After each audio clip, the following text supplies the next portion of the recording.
Addiction really is a very powerful memory combined with a numbed pleasure response. So what makes this pathway so inviting is that your reward circuitry is really numb and you are craving anything to jack up your dopamine. So the addiction is the path of least resistance to relief. That's the best way of thinking about it. Porn is now your most reliable source of dopamine, and your limbic brain is just saying, yes, yes, yes, do it. This is the nature of cravings. This is the nature of cravings. This is what drives all addictions. Cravings are normal. It's what the brain does all the time just to get us to eat, drink, have sex.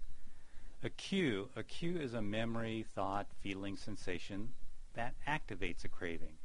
Your brain associates the cue with a reward. For example, the smell of cookies baking is a cue to urge you to eat, even if you're not hungry. Think of Pavlov's dogs salivating whenever they heard the bell. If you are a smoker, finishing a meal could be your cue to smoke a cigarette. If you're an alcoholic walking down the street, maybe you see a bar. That could be a cue for you to drink, even if you've been sober for 20 years.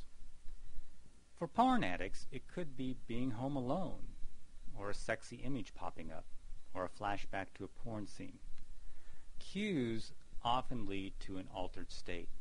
It creates sort of a tunnel vision, an uncontrollable urge to watch porn. Cues are so powerful because they activate that addiction memory, which on the picture is shown in yellow. What happens then is that your limbic system is in charge, and your rational brain is basically out to lunch. If we acted upon all of our urges, desires, or random thoughts, life would be somewhat of a mess. In the slide, the yellow represents our desires, the go for it, and blue represents our rational processes. Please think about it. Normally, there's a delicate balance between the two. Normally. The limbic brain wants you to just do it. For example, punch your boss, or eat that pint of ice cream you just noticed was in the fridge. Normally, the rational brain comprehends the consequences of our actions, and it inhibits most impulses that, well, we might regret. Addiction disregards consequences. As the addiction progresses, the brain continues to rewire and your impulse control weakens as the addiction pathway strengthens. For the addiction, we've created a powerful do-it pathway. That's the craving, that's the addiction memory. Here it is in yellow. Just as important, you've weakened the don't do it pathway. Here it is in blue, at least as it relates to the addiction. You have trampled down the go for it pathway, and in a way you've let the grass grow on the think about it pathway. The rational brain really has lost its influence. You know, that's the part of the brain that remembers the past and understands its consequences. It's in a fog now.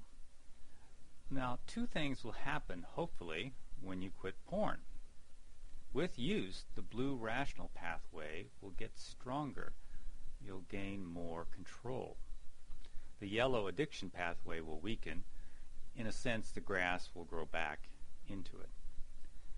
But even though addiction pathways will weaken, they may never completely disappear. Tolerance can lead to rewiring.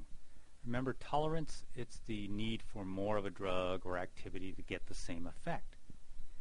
It's a major sign of addiction.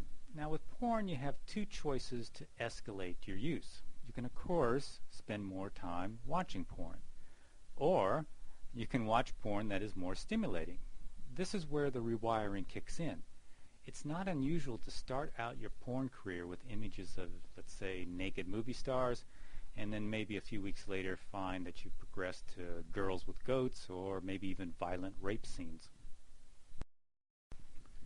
Here's a graph that looks a lot like the Coolidge effect, but it's for different flavors of porn, so to speak. Flavor A, flavor B, and other flavors. So these are dopamine surges for novel or different types of porn.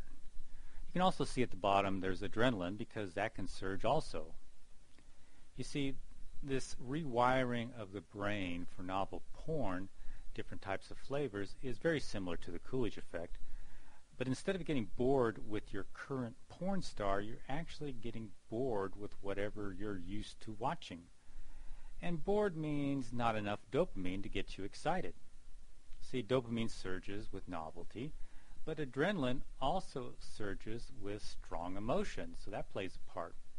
So if you add in novel and emotional, you're actually getting the biggest reward and, unfortunately, the strongest memories. That's where the rewiring occurs. You know, that's why porn users seek out what shocks them, or what is forbidden or fear-producing, because they're getting the biggest bang of dopamine and adrenaline.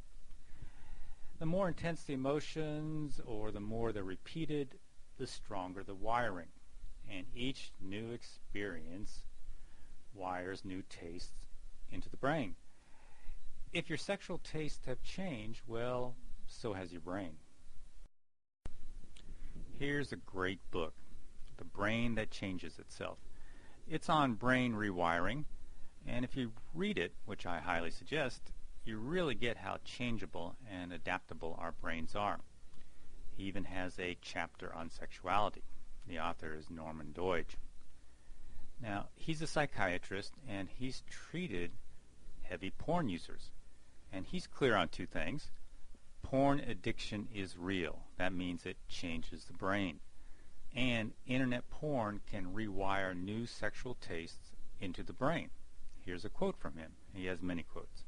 The current porn epidemic gives a graphic demonstration that sexual taste can be acquired.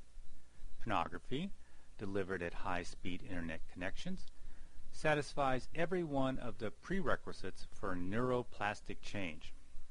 Neuroplasticity means rewiring the brain. So, wherever your porn journey has taken you, it's important to keep this in mind. What you look at doesn't matter to your reward circuitry. It just doesn't. It simply craves stimulation. So it likes shocking or surprising, even if you are grossed out by it, even if your cerebral cortex doesn't get it, doesn't understand why you're watching this crap. So maybe you can only get off watching Japanese girls vomiting, like that famous South Park episode, but keep in mind, you can return to where you were before you got on the merry-go-round. Keep in mind, again, the brain can change itself. So what makes internet porn unique? Well, here's some factors that other people have mentioned. There's social factors, such as it's free, it's used in private, it's easily available, and no one knows you have an addiction. So I think those are pretty important. And you also have psychological factors. You know, recovery sites often stress that the addictiveness of internet porn is due to masturbation and orgasm becoming linked to the exciting visuals. Now, I think that can play a part, no doubt. Also, guilt and shame perpetuate any cycle of addiction, and that can play a part also. But another very important aspect is the way internet porn is used and how that directly affects the reward circuitry and dopamine. Here's my list of what makes internet porn unique. So this list is all about dopamine, how these factors cause dopamine to be elevated for abnormally long periods of time, which of course overstimulates the reward circuit. Number one we've talked about, internet porn affords extreme novelty. So you can just keep clicking, looking at 300 women in a session, however many you want to, and you can have extraordinary amount of dopamine being squirted into your brain. This is what separates internet porn from porn of the past. Here's number two. Unlike eating or addictive drugs, there's absolutely no limit to consumption of internet porn. Unless, I guess, you fall asleep. This is really a big one, because when you look at drugs or food, your brain says stop at a certain point, and then your dopamine drops. With internet porn, you can keep your dopamine elevated for hours on end by watching or edging. That's what really makes it quite quite addictive. If you do climax, however, you can go ahead and try to override your normal satiation mechanisms by finding something even more stimulating to get you going. And that, of course, takes a lot of dopamine also. Number 2 is more about, say, one session. But number 3 here is more about over time. Like with food and addictive drugs, you can only escalate by consuming more over weeks and weeks. But with internet porn, you can escalate, of course, with new novel partners, but what usually happens is the escalation takes the form of different flavors and sexual practices. So that's over time. And of course, there are no limits anymore on the internet as far as I can tell. And this, of course, really gooses your dopamine. Number 4 is unique. Unlike food or addictive drugs, internet porn is always available in your brain, waiting to be replayed. I imagine a lot of you have experienced this. Now, it can come in the form of flashbacks, which are wanted or they're unwanted, but they do come back, and when they come back, they cause a rise in dopamine, a little squirt, and that, of course, strengthens your addiction pathways.